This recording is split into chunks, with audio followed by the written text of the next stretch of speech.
अस्सलाम वालेकुम जी my YouTube family, किस तरह ठीक हो। तो आप पक रहे सालन साड़ा ईद का। तो देसी मुर्गी बना रहे हैं असी, बहुत छोटी छोटी बोटी की हुई है। देसी मुर्गी पक रही है साड़ी।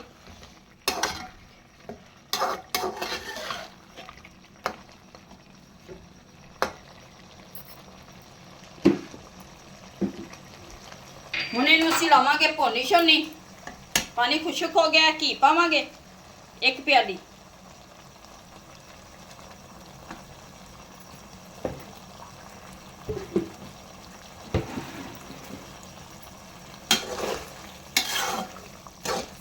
घी पा के पवांगे अच्छी तरह भुनी देसी मुर्गी।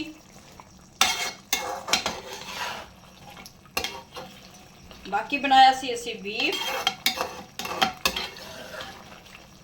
फिर देसी मुर्गी ते मटन।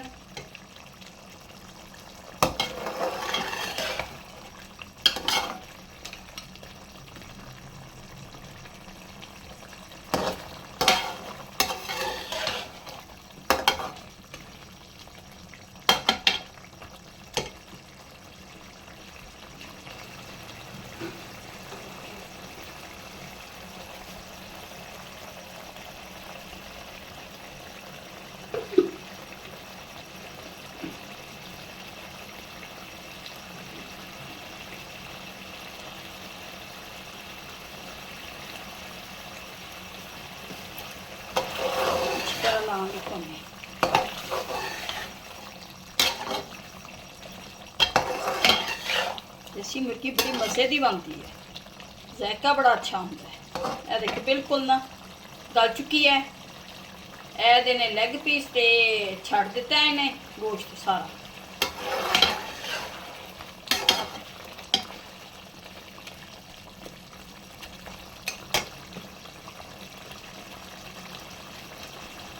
हुण विच पावांगे असीं आधी प्याली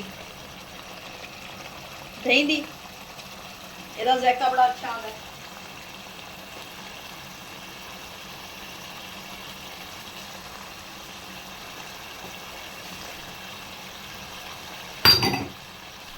लाता मैं 5 छिलका, सब्ज़ मिर्चा, सब्ज़ धनिया पा के ते गर्म मसाला पा के इसे कर दें डिश आउट।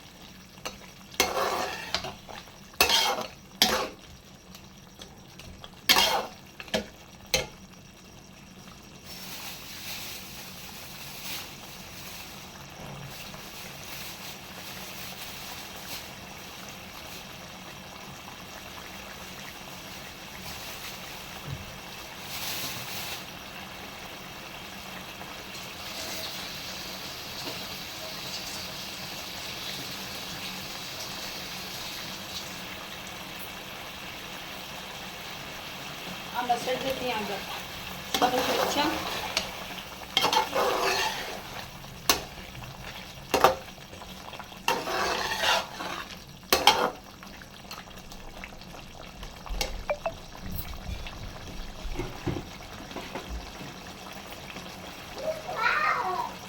आप आधा मासू का धनिया,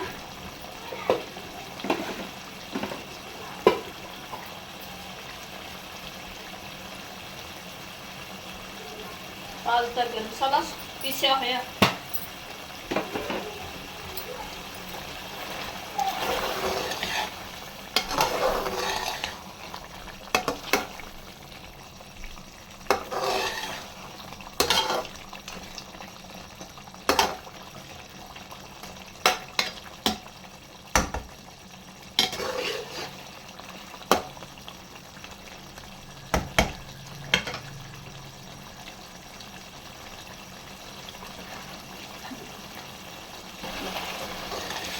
माशाल्लाह देसी मुर्गी साड़ी तैयार हो गई है।